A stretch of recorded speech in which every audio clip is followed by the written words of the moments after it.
संसार। तत्व ज्ञान की दृष्टि से यह जगत न तो उत्पन्न होता है और न ही कभी लीन होता है। इस प्रकार केवल ब्रह्म ही सदा अपने आप में प्रतिष्ठित है। परम आकाश रूप इस ब्रह्म का प्रकाश केवल अनुभव का विषय है। जो चित्त आदि के अंदर अंतर्यामी रूप से स्थित है, उसका अनुभव केवल वही करता है, दूसरा नहीं कर सकता है। समुद्र के जल में जिस प्रकार बड़ी बड़ी लहरें स्थित रहती हैं, उसी प्रकार निराकार ब्रह्म में उसी के समान यह जगत स्थित है। पूर्ण से पूर्ण का प्रसार होता है। जो पूर्ण में स्थित है वह पूर्ण ही है। प्रलय होने पर संपूर्ण कारणों का कारण ब्रह्म ही स्थित रहता है। समाधि में निरोध अवस्था के द्वारा जब वृत्तियों का क्षय होता है, तब मन के स्वरूप का नाश हो जाने पर अनिर्वचनीय स्वप्रकाश ब्रह्म रहता है। यह दृश्य जगत प्रलय होने पर कहाँ रहता है? उत्तर: जैसे आकाश में कभी वन नहीं होते हैं, उसी प्रकार संपूर्ण जगत तीनों कालों में कभी अस्तित्व में नहीं आता है। जैसे सोने के कुंडल में स्पष्ट दिखाई देने वाला कुंडलत्व वास्तव में नहीं है, सोना ही उस रूप में भासित होता है, इसी प्रकार ब्रह्म में जगत नाम की कोई वस्तु नहीं है। जिसे हम जगत कहते हैं वह ब्रह्म का ही स्वरूप है। आकाश में जो शून्यता है वह आकाश से भिन्न नहीं है। ब्रह्म ही व्यष्टि और समष्टि रूप में जगत है। दृश्य वस्तुओं के दर्शन और मनन के जो प्रकार हैं, उन रूपों में स्वयं ब्रह्म उदित और विलीन होता रहता है।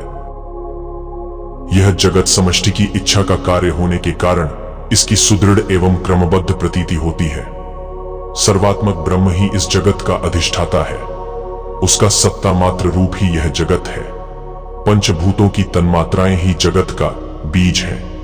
पंच तन्मात्राओं का बीज माया शक्ति है, जिसका ब्रह्म से साक्षात संबंध है तथा वही जगत की स्थिति का कारण है।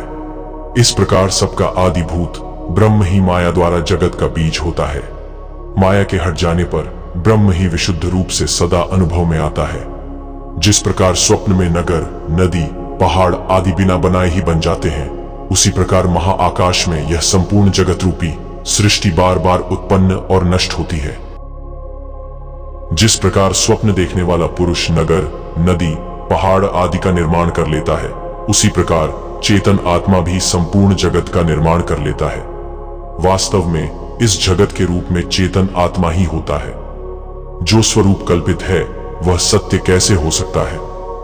जब पंच तन्मात्राएं ब्रह्म स्वरूप हैं, तो पंच तन्मात्राओं से उत्पन्न उसके कार्य रूप स्थूल पंचभूतों को भी ब्रह्म ही समझना चाहिए। स्वप्न में निर्मित शहर असत होता हुआ भी सत सा प्रतीत होता है। इसी प्रकार ब्रह्माकाश रूपी परम आकाशमय चेतन आत्मा में जीवाकाशत्व असत होता हुआ भी सत सा प्रतीत होता है। अर्थात ब्रह्ममय महाआकाश से अलग न होने पर भी अलग सा दिखाई देता है। ब्रह्म में कल्पित समष्टि जीवकाशत्व अत्यंत विचित्र होता हुआ भी मैं छोटा सा तेज कण हूं, ऐसी भावना करने से वह अपने आप को वैसा ही अणुरूप में अनुभव करने लगता है। वह जिस स्थूलता का चिंतन करने लगता है, भावना द्वारा अपने को वैसा ही स्थूल समझने लगता है। जैसे मनुष्य स्वप्न में अपने को पथिक के रूप में देखता है, वैसा ही वह चित्त की कल्पना से अपने में सूक्ष्म शरीर और स्थूल शरीर की भावना को धारण करता है। जैसे कुएं के जल में प्रतिबिंबित हुआ शरीर वह व्यवहार करता सा जान पड़ता है, अर्थात वह विषय बाहर होने पर भी अपने बाह्य रूप को त्याग कर ही शरीर के अंदर अंतःकरण में भासित होता है। इसी प्रकार मैं छोटा सा तेज कण हूं कि उपाधि में स्वरूपतः कल्पित जो सूक्ष्म शरीर है, उसके अंदर स्थित हुआ जीवात्मा वासनामय देह आदि व्यवहार का अनुभव करता है। मनोमय सूक्ष्म शरीर वाला जीव अपने सूक्ष्म देहाकाश में ही स्थूलता की भावना करके स्थूल देहधारी हो गया है। वह अपनी कल्पना के अंदर ही स्थित हुए ब्रह्मांड का दर्शन करता है। चित्त से अपने संकल्प के अनुसार ही अपने लिए देश, काल, कर्म आदि कल्पनाओं की भावना करता हुआ नाम आदि का निर्माता बनकर सूक्ष्म शरीरधारी जीव अपने द्वारा कल्पित विभिन्न नामों से उन पदार्थों और अपने को असत्य जगत रूपी भ्रम में बांधता है। असत्य जगत रूपी भ्रम में ही यह जीवात्मा मिथ्या विकास को प्राप्त होता जान पड़ता है। कल्प के अंत में ब्रह्मा के मुक्त हो जाने के कारण निश्चय ही वर्तमान कल्प के ब्रह्मा को कोई पूर्व जन्म की स्मृति नहीं रहती है। इसलिए वर्तमान कल्प में जैसे ब्रह्मा संकल्पमय है, वैसे ही उनसे उत्पन्न हुआ जगत भी संकल्पमय ही है।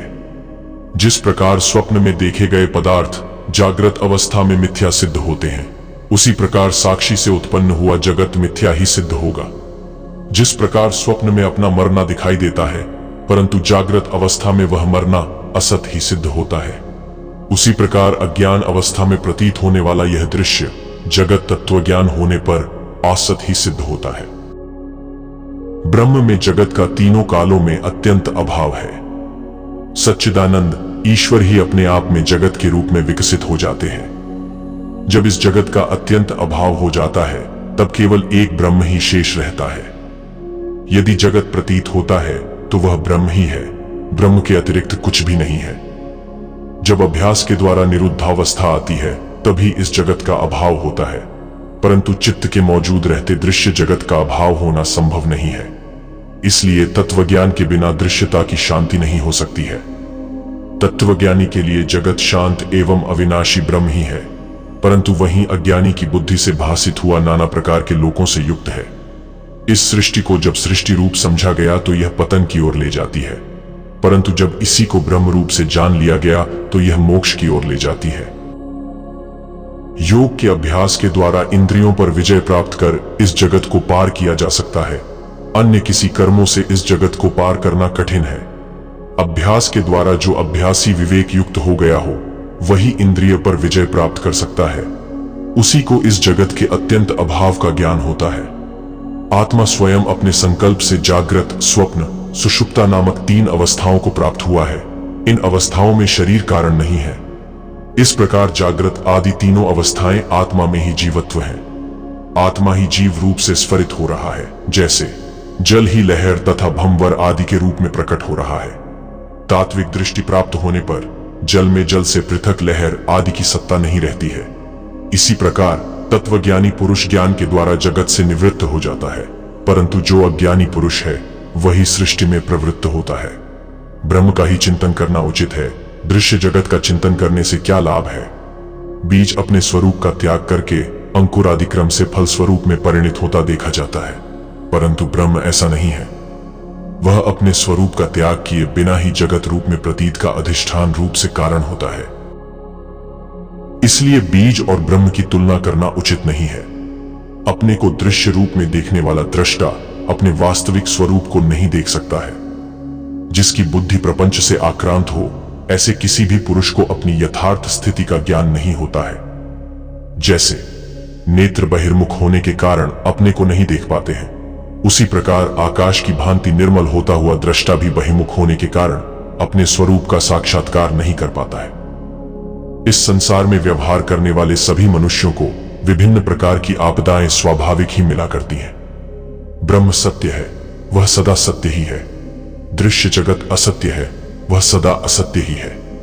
इसलिए माया रूपी संसार में ऐसी दूसरी कौन सी वस्तु है जिसके विषय में शोक किया जाए। इस असत्य रूपी संसार में बिल्कुल भी आसक्ति नहीं रखनी चाहिए। आसक्ति से मनुष्य अपने आप को स्वयं ही बांध लेता है। यह सब ब्रह्म ही स्वरूप है, ऐसा सोचकर आसक्ति रहित होकर इस संसार में व्यवहार करना चाहिए। यदि मनुष्य ने विवेक बुद्धि से कर्म नहीं किए तो भोग पदार्थों से परिपूर्ण संसार की रचना रूपी माया शक्ति आसक्त मनुष्यों को अनर्थ गर्तों में ढकेल देती है। जब संकल्पों का भली भांति अवरोध कर दिया जाता है, तब संसार रूपी चक्र रुक जाता है। संकल्पात्मक मन को राग द्वेष आदि से क्षोभित करने पर यह संसार रूपी चक्र रोकने की चेष्टा करने पर भी वेग के कारण चलता ही रहता है। इसलिए मनुष्य को योग के अभ्यास द्वारा ज्ञान रूपी बल से चित्त रूपी संसार चक्र का अवश्य अवरोध करना चाहिए।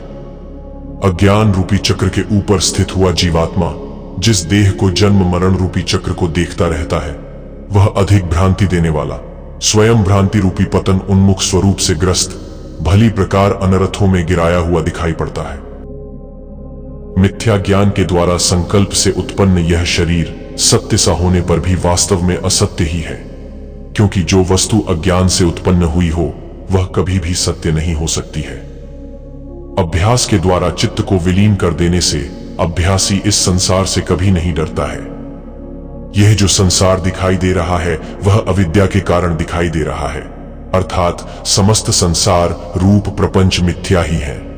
विवेकी पुरुष वास्तविक तत्व को विवेचन पूर्वक ग्रहण कर लेते हैं, मगर अविवेकी मनुष्य तर्क वितर्क और वाद विवाद करते रहते हैं। इसलिए अभ्यास द्वारा प्रत्येक मनुष्य को अपना चित्त परम शुद्ध कर लेना चाहिए। यह जो संसार दिखाई देता है उसके मूल तथा अंत में सत्ता का अभाव है। विचार करने पर मध्य में भी इसकी कोई सत्ता नहीं होने के कारण प्रतीति मात्र है। इसलिए तत्वज्ञानी पुरुष इस संसार में किसी प्रकार का विश्वास नहीं करते हैं, क्योंकि अनादि वासना के कारण यह संसार दिखाई देता है। यह संसार न तो आरंभ में है और न ही अंत में है। तब यह समझ लेना चाहिए कि यह मध्य में भी नहीं है। इस संसार में अविद्या रूपी वायु से उत्पन्न सबसे बड़ा अहम है।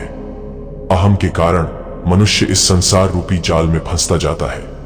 इस संसार रूपी जाल में फंसने में राग द्वेष और ममता आदि सहयोग करते हैं। परमात्मा रूपी जो सूक्ष्म तत्व है वह अज्ञानी मनुष्यों के लिए अज्ञान से आवृत रहता है।